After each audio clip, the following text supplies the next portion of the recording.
오늘 하나님께서 우리에게 주신 말씀은 계시록 5장 9절부터 14절까지 말씀입니다. 자, 한 목소리로 읽어보겠습니다. 시작. 그들이 새 노래를 불러 이르되 두루마리를 가지시고 그 인봉을 떼기에 합당하시도다. 일찍이 죽임을 당하사 각 족속과 방언과 백성과 나라 가운데에서 사람들을 피로 사서 하나님께 드리시고 그들로 우리 하나님 앞에서 나라와 제사장들을 삼으셨으니 그들이 땅에서 왕 노릇하리로다 하더라. 내가 또 보고 들음에 보좌와 생물들과 장로들을 둘러선 많은 천사의 음성이 있으니 그 수가 만만이요 천천이라. 큰 음성으로 이르되 죽임을 당하신 어린 양은 능력과 부와 지혜와 힘과 존귀와 영광과 찬송을 받으시기에 합당하도다 하더라. 내가 또 들으니 하늘 위에와 땅 위에와 땅 아래와 바다 위에와 또 그 가운데 모든 피조물이 이르되 보좌에 앉으신 이와 어린 양에게 찬송과 존귀와 영광과 권능을 세세토록 돌릴지어다 하니 내 생물이 이르되 아멘 하고 장로들은 엎드려 경배하더라. 아멘. 오늘 이 말씀 본문으로 왕께 구속된 자들의 찬양이라는 제목으로 함께 은혜를 나누도록 하겠습니다. 자, 오늘은 9절부터입니다. 그들이 새 노래를 불러 이르되 새 노래. 새 노래는 어떻게 부를 수 있습니까? 이전과는 다른 또 새롭게 주를 알게 되어야 부를 수 있는 노래겠죠. 그리고 새 노래라는 건 영원한 노래. 새 하늘과 새 땅 할 때 이제 더 이상 옛 하늘과 옛 땅이 사라지고 완전한 새 하늘이 왔다. 이 의미를 새 나라가 왔다라는 걸 선언하는 표현이잖아요. 새로운 게 왔는데 또 새로운 게 있고 이런 뜻이 아니라는 것이죠. 그러니까 지금과 다른, 지금은 죄 가운데 이 땅에서 드려지는 것이지만 이제 이 땅에서 불려지는 이 노래 말고 우리가 완전히 진리 가운데 서서 온전히 하나님을 알게 된 거기에서 나온 새 노래, 그 영원한 노래, 완전한 노래, 그 노래를 의미하는 것이죠. 하나님을 온전히 알게 되었을 때 우리의 찬송이 어떻겠습니까? 지금 우리가 드리는 것과 비교할 수 없을 겁니다. 지금은 온전히 볼 수 없다고 말씀하셨잖아요. 그래서 우리는 그 진리를 구해가면서 이 땅에서 점점점 하나님을 알아가고 있는 겁니다. 그렇게 하나님을 더욱 알게 될 때 우리에게서 새 노래가 드려질 수 있는 것이겠죠. 천상에서는 완전한 하나님의 영광을 높일 수 있는 새 노래가 지금 불러지고 있는 겁니다. 새 노래를 불러 이르되 두루마리를 가지시고 그 인봉을 떼기에 합당하시도다. 이렇게 그 노래 안에 이 내용이 들어있는 거죠. 두루마리를 가지시고 이제 그 말씀을 이루신 예수 그리스도께서 그 인봉을 떼기에 합당하시도다. 그 언약을 완성하신 분이 예수 그리스도시니까 모든 약속을 지킨 자만 그걸 열 수가 있죠.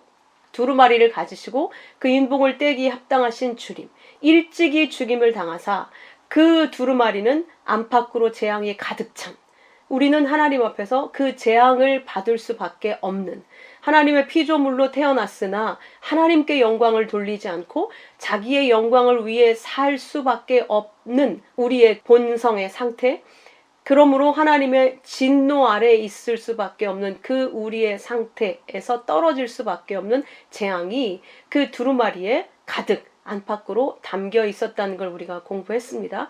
근데 그게 떨어지게 되면 이제 우리는 아무도 그 진노에서 살아남을 자가 없었죠. 그런데 어린 양께서 그 진노를 대신 받으셔서 어린 양이 하나님의 진노를 받아내신 그 은혜 안에 들어간 자들, 하나님이 구원하시기로 언약한 그 백성들의 구원이 이루어졌기 때문에 이제 그 인봉이 떨어질 수 있는, 예수께서 떼실 수 있는 분이심과 동시에 그 인봉을 떼기에 합당하신 분이 이제 그 두루마리의 인을 지금 떼고 계신 겁니다. 그래서 이 다음 6장부터는 이제 인이 떼어져서 재앙이 시작되게 되어지죠.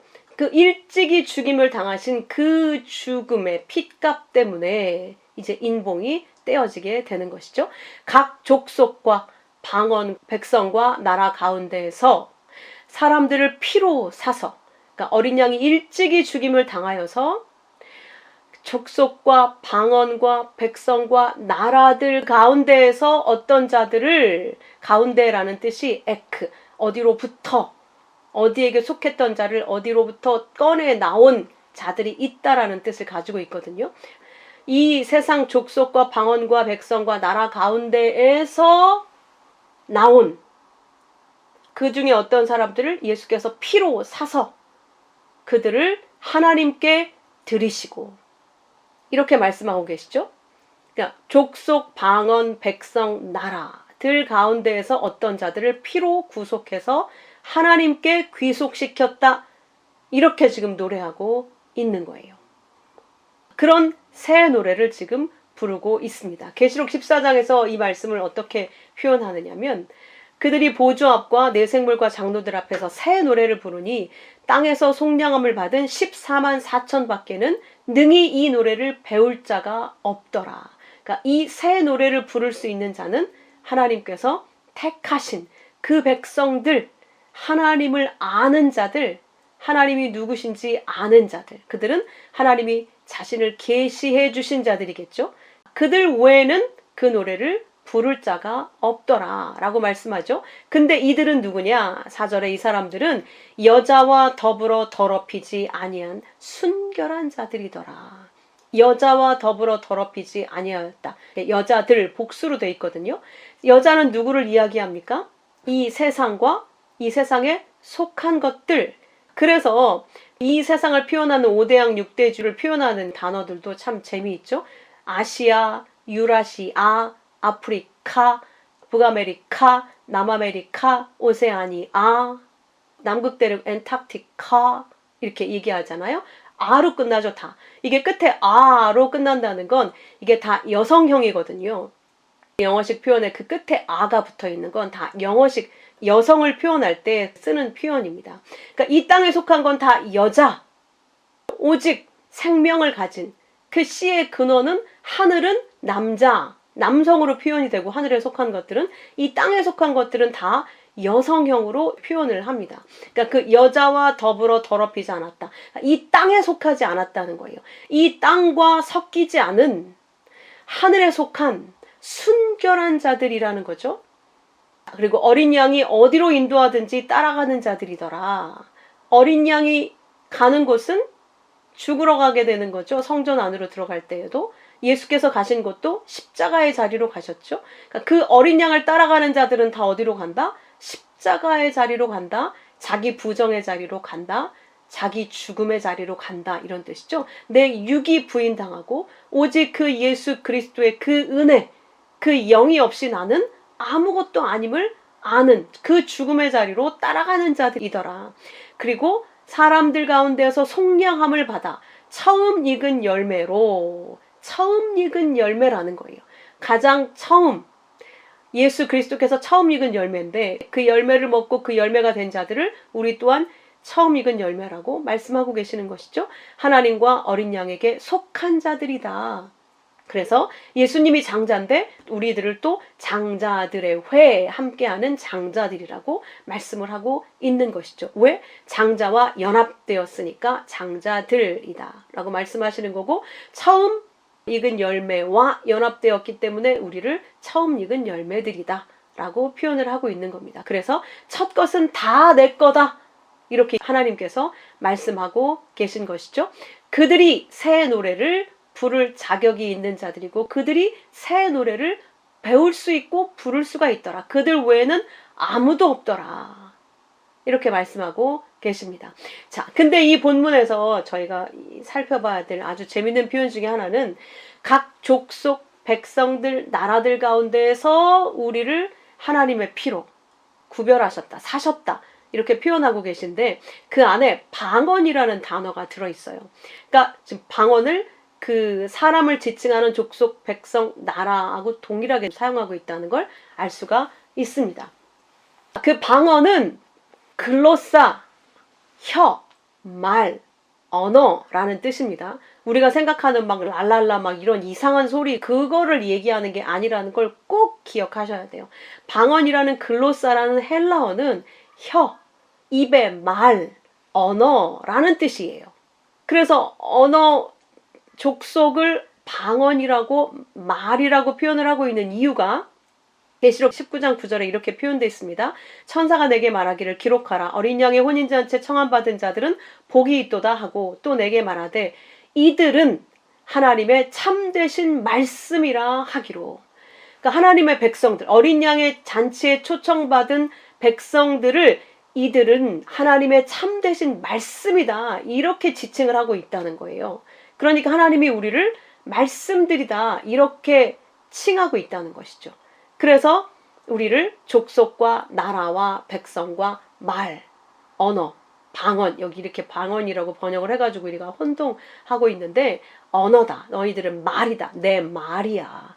하나님이 자신의 말씀을 우리에게 주어서 그 말씀이 우리에게 새겨져 있잖아요. 우리의 신비에. 그래서 우리를 하나님의 말씀 육신들 이렇게 표현하고 있는 겁니다. 그래서 말씀들, 하나님의 참된 말씀들, 살아있는 말씀들이라고 우리를 지칭하고 있다는 걸 기억해 주신다면 이 나라와 족속과 방언 가운데에서 우리를 구속하셨다. 이렇게 말씀하시는 그 의미를 우리가 분명히 알 수 있는 것이죠. 우리는 그렇게 이제는 이 세상에 속한 어떤 족속 말이 아니라 하나님께 속한 자들로 하나님의 말씀들로 구별이 되어 구속되었다라고 하는 것을 여기에서 말씀하고 있는 겁니다. 그러므로 우리가 진짜 하나님께 속한 그 백성인지 알 수 있는 유일한 측정자는 우리의 삶의 모습이나 행동이 아니라는 걸 알 수 있죠. 오히려 우리가 가진 말입니다. 여러분 한번 생각해 보십시오. 우리의 외모와 행위는 본능적으로 우리는 남에게 나를 잘 보이고 싶은 그런 욕구를 가지고 있기 때문에 얼마든지 포장할 수 있습니다. 그런데 말은 그렇지가 않아요. 그 사람하고 1시간만 이야기를 해보면 내 안에 뭐가 들어있는지 전부 다 알 수 있습니다. 내가 관심 있는 거, 내가 알고 있는 거, 그거 외에는 나올 수 있는 방법이 없거든요. 외모와 행동은 얼마든지 포장할 수 있는데 말은 그게 되지 않는다는 거예요. 잠깐은 그럴 수 있을지 모르겠지만 절대 말은 나를 속일 수가 없습니다. 말은 곧 내 안에 가득 차 있는 것이 나오게 되어 있기 때문에 그러므로 여러분은 누구와 만나면 무슨 이야기를 1시간, 2시간 내내 얘기하는지 한번 생각해 보십시오. 이 세상 이야기가 전부라면 아직 우리는 육에 속해 있고 땅에 속한 자라는 것을 증명하고 있는 거예요. 내가 도박에 관심이 있으면 계속 도박을 얘기하고 내가 돈에 관심이 있으면 계속 돈에 대해서 얘기를 해요. 근데 자기는 몰라요. 내가 그렇게 반복해서 그 얘기를 하고 있는지 사실 본인은 몰라요. 근데 듣는 사람은 저 사람이 무슨 말 할지를 알아요. 왜? 자기도 모르게 계속 그 말을 하고 있거든요. 그러니까 누구의 이미지를 딱 떠올리면 그 사람의 마음속에 뭘 갖고 있는지가 그 사람이 한 말을 통해서 나에게 인지가 돼서 그 사람을 그렇게 인지하게 돼요. 아, 이 사람은 이런 사람. 여러분도 그렇지 않습니까? 그래서 말은 절대 속일 수가 없어요. 잠깐 만나서 하는 건 속일 수 있겠지만 친밀하게 알아서 그 사람과 많은 대화를 나눠보면 그 사람 안에 있는 진짜가 뭔지 우린 다 알 수 있어요. 여러분도 그렇게 동의하시죠? 누가복음 6장 44절 45절에 정확히 그 말씀을 하고 계세요. 나무는 열매로 안다.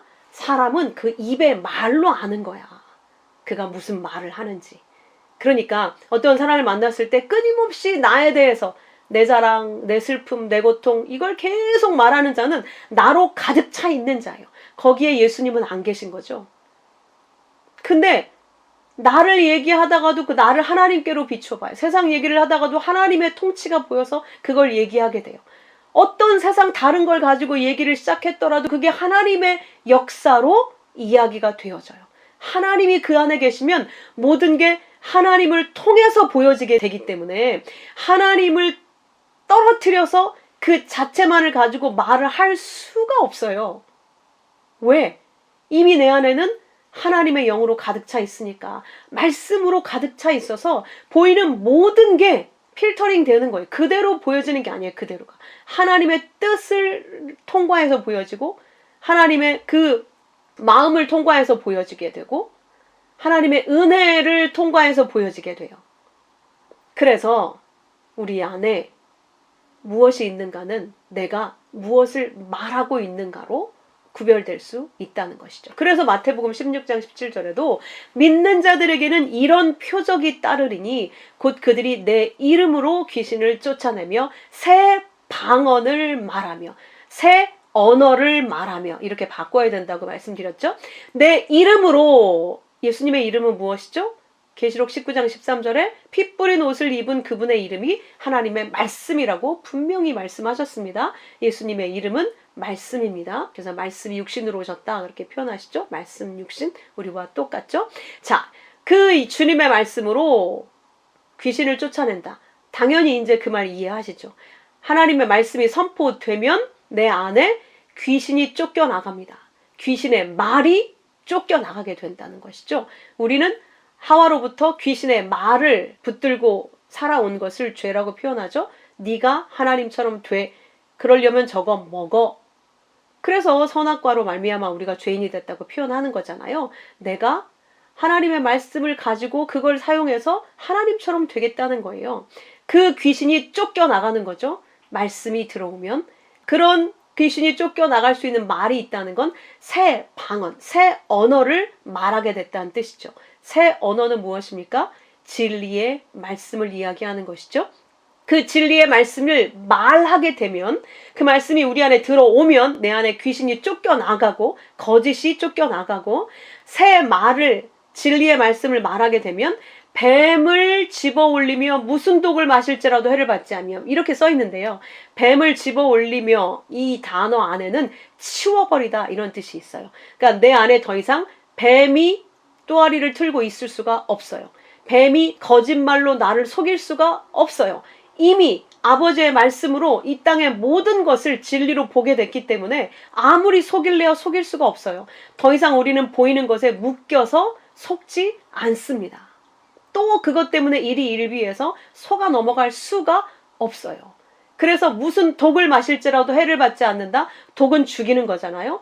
뱀의 말을 듣는 게 멸망이고 죽이는 건데, 이제는 그가 쏟아내놓는 독을 마시지 않게 됐으니까 난 이제 그리스도의 피, 어린 양의 생수를 마신 자가 됐기 때문에 내가 해독이 됐단 말입니다. 그래서 해를 받지 않고, 독을 마셔도 해를 받지 않고 이렇게 표현하는 거예요. 병든 자에게 손을 얹은 즉 나으리라. 병들었다는 건 죽어가고 있다는 뜻이죠. 그 뱀의 독으로 우리는 죽어가고 있는데 거짓 말로 심판을 향해서 가고 있지 않습니까? 그런데 새 말, 진리의 말씀이 우리에게 들어왔으니 뱀이 치워지고 독이 해독이 되어져서 내가 죽어가고 있는 그 자리에서 나아졌어요. 하나님의 능력으로. 그걸 손을 얹은 듯 나으리라 이렇게 표현하고 계신 것이죠.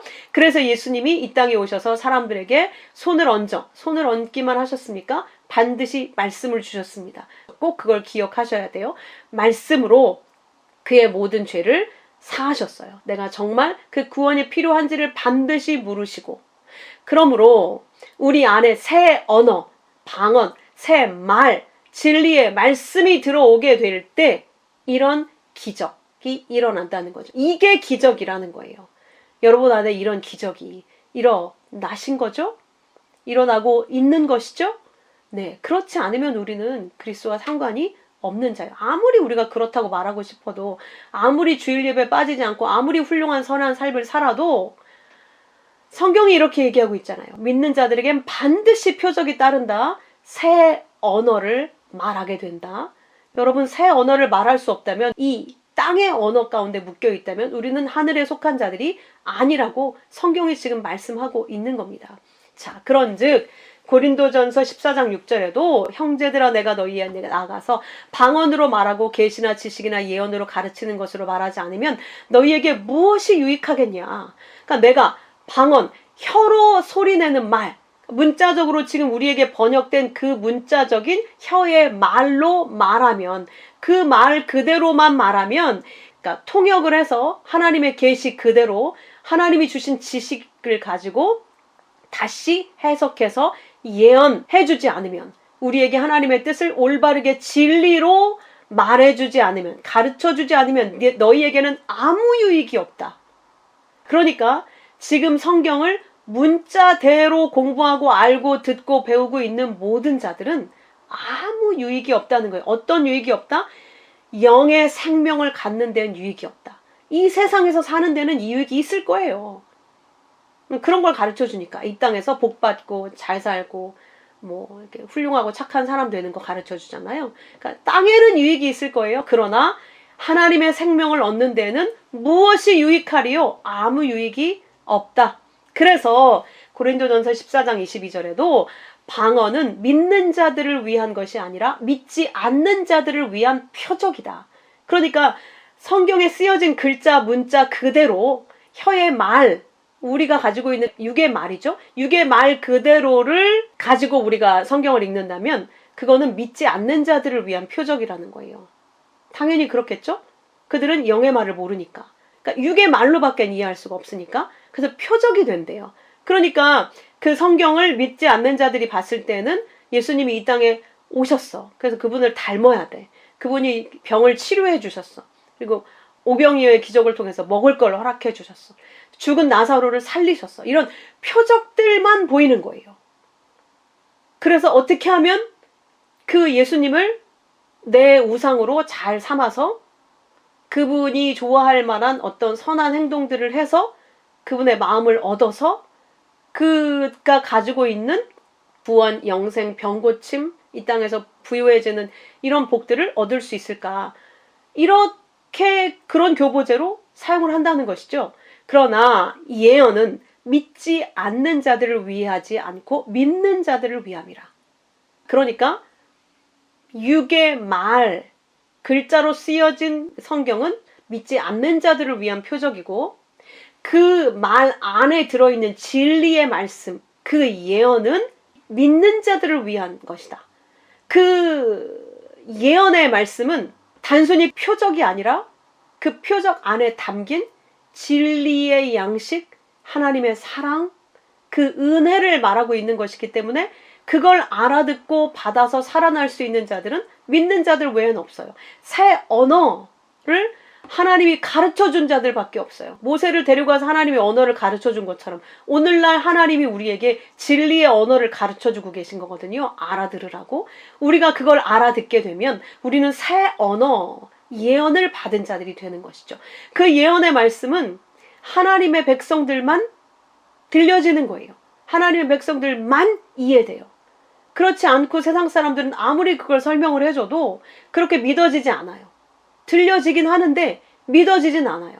그럴 리가 있어? 말도 안 되는 소리지. 글자도 이대로 써 있는데 절대 그 안에 진리가 있다는 것. 그 모든 보여지는 표적의 말들 속에는 보이지 않는 하나님이 계시다는 것. 하나님의 은혜가 담겨져 있다는 것. 예수 그리스도는 우리 안에 지금 진리의 영으로 와 계시다고 하는 것. 그걸 지금 가르쳐 주셔서 그 생명의 말씀을 통해서 우리를 구원하시는 그 은혜가 성경에 담겨 있는 건데 그걸 그대로 받지 못한다는 거예요. 아무리 성경을 읽어도 하나님의 생명엔 관심이 없고 오직 이 땅에서의 내 육이 어떻게 잘 되고 복을 받을 것인가? 거기를 절대 넘어가지 못한다는 거예요. 어떻게 이 말씀을 잘 지켜서 내가 성화되어 하나님을 기쁘시게 하는 자가 될 것인가? 여기를 절대 넘어가지 못해요. 그래서 그들은 종으로 삶을 마치게 됩니다. 근데 하나님의 백성들은 그거 아니구나. 이 모든 건 다 아버지께서 내게 이루시겠다고 약속으로 주신 거고 어린 양 예수 그리스도를 통해서 이루신 거구나. 그래서 나는 이렇게 아들이 되어져서 아버지를 사랑하는 자가 되어서 아버지께 돌아가는 거구나. 이걸 안다는 얘기예요. 그래서 이 땅에 종으로 더 이상 살지 않고 아들답게 살게 된다는 것이죠. 그걸 알게 돼요. 아들이니까. 아들로 택함받지 않았는데 어느 누가 자기의 노력으로 아들이 될 수 있겠습니까?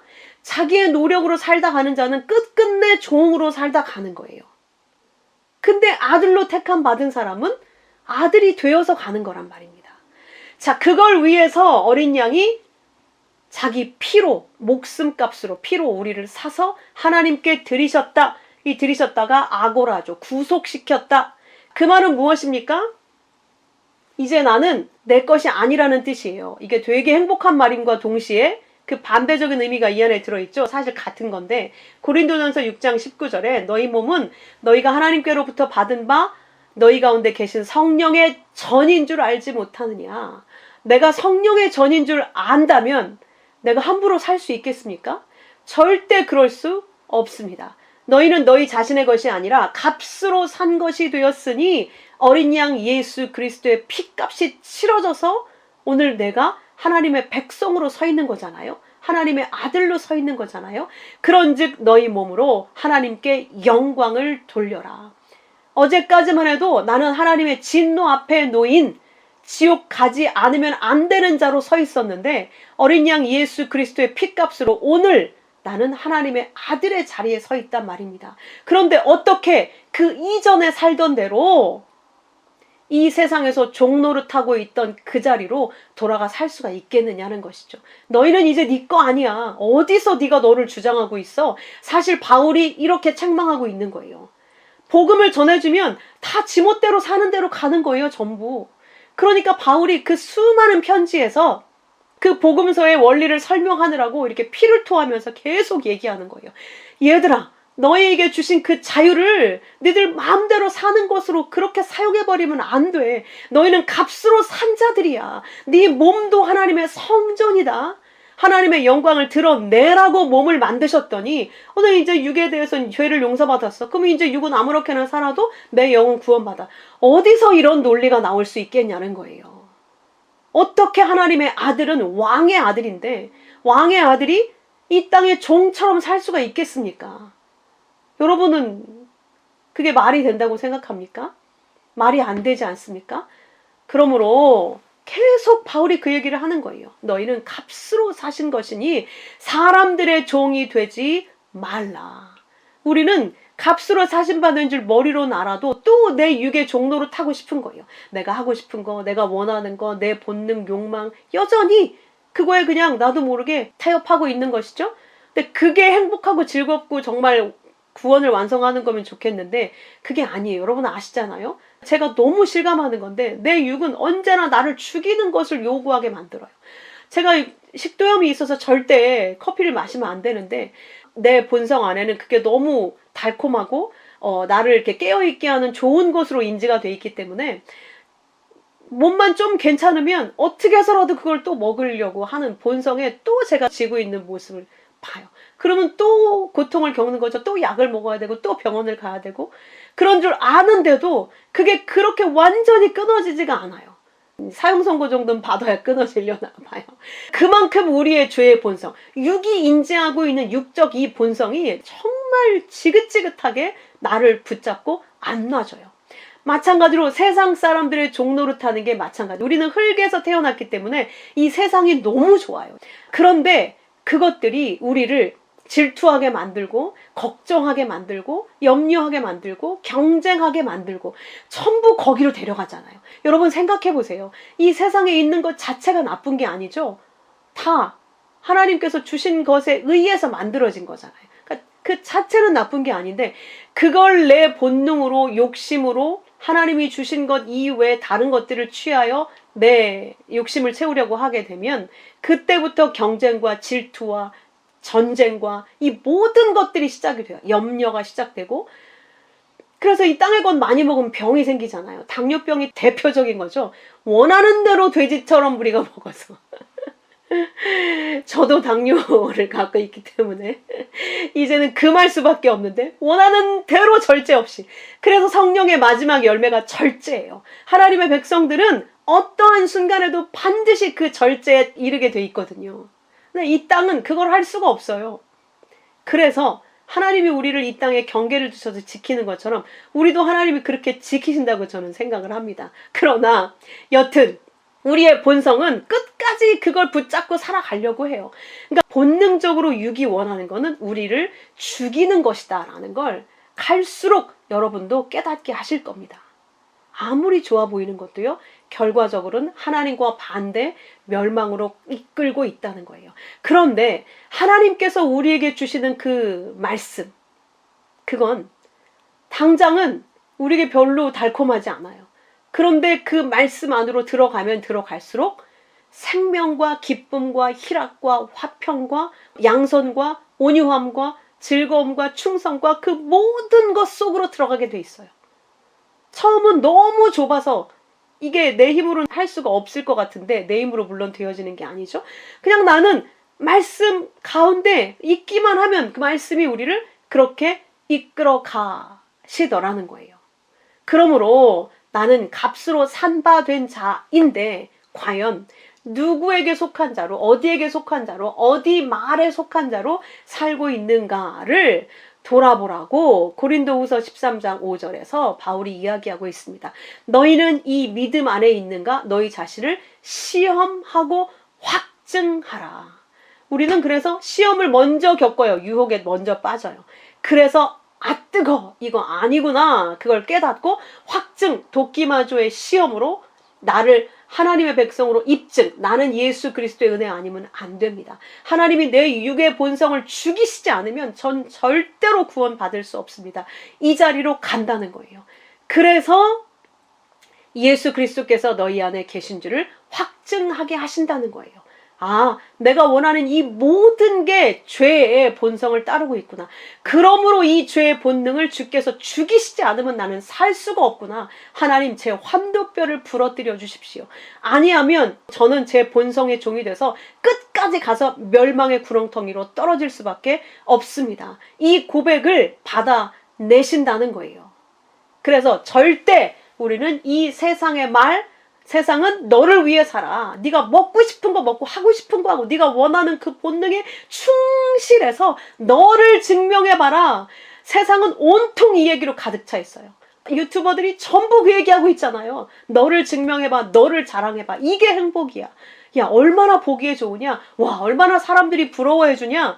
그런데 그게 멸망의 자리라는 걸 하나님의 백성들만 알더라는 거예요. 그런데 그 진리의 말을 가지고 있지 못하면 성경조차도 그 세상에서의 복을 주는, 그래서 마귀에게 절하게 만들어주는 그 세상의 것들을 주겠다는 약속으로 보이더라는 거예요. 하나님의 백성만 그게 반대로 보이는 거예요.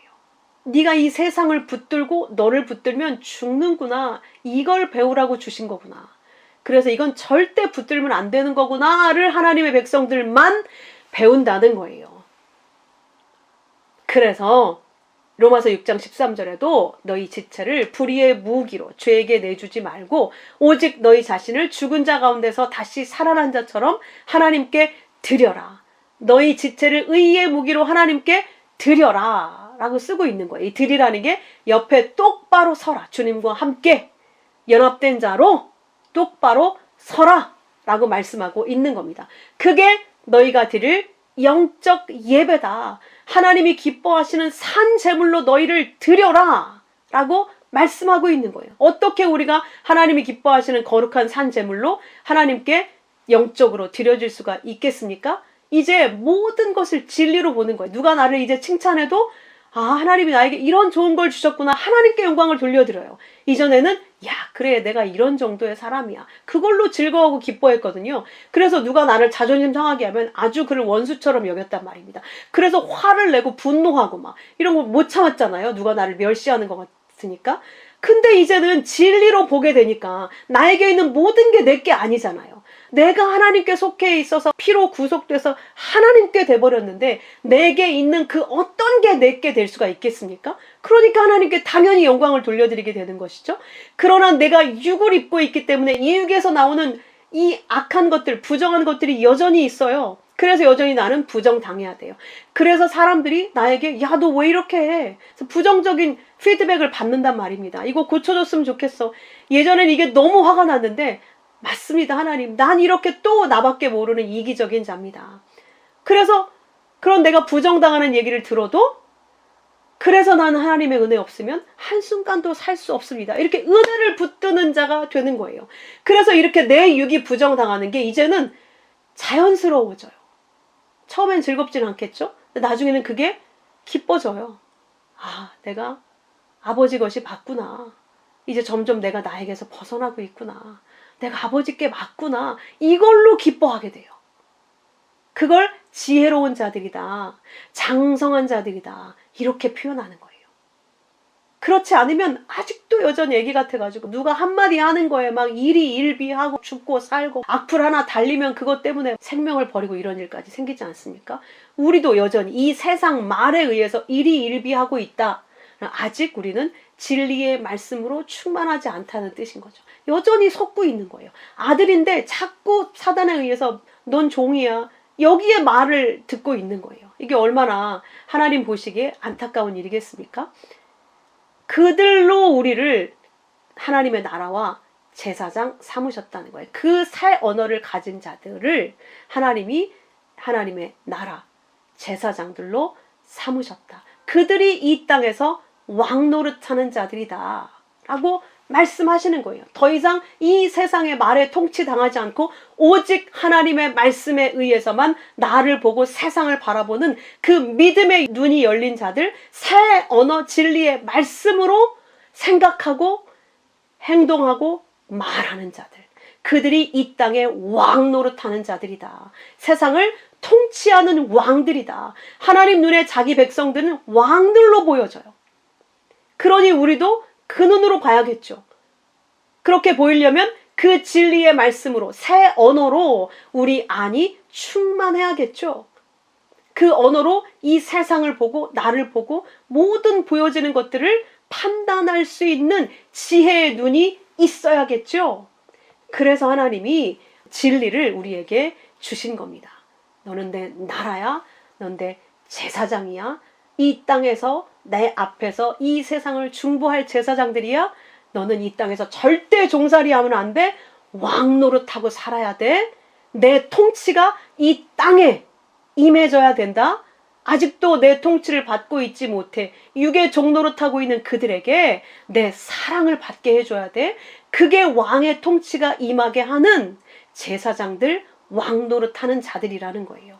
그래서 베드로전서에서 베드로도 너희는 택하신 족속이고 왕같은 제사장이고 거룩한 나라여 그의 소유가 된 백성이니 너희를 어두운 데서 불러내어 그 기이한 빛에 들어가게 하신 이의 아름다운 덕을 선포하게 하려고, 그 덕을 선포하게 되었다. 왕의 덕을, 왕의 구원의 의를 선언하게 된 자들을 제사장들이다, 왕들이다 라고 말씀하고 있는 겁니다. 여러분, 이 땅에서 그 왕들로 살고 싶지 않으십니까? 그 제사장들로 살고 싶지 않으십니까? 가장 고결하고 가장 아름답고 가장 완벽한 삶인 거예요. 이 땅에 그 어떤 것으로 하나님이 인정하시는 왕들로 살 수 있겠습니까? 이 땅에서의 왕은 다 하나님을 대적하는 마귀라고 선언하고 있습니다.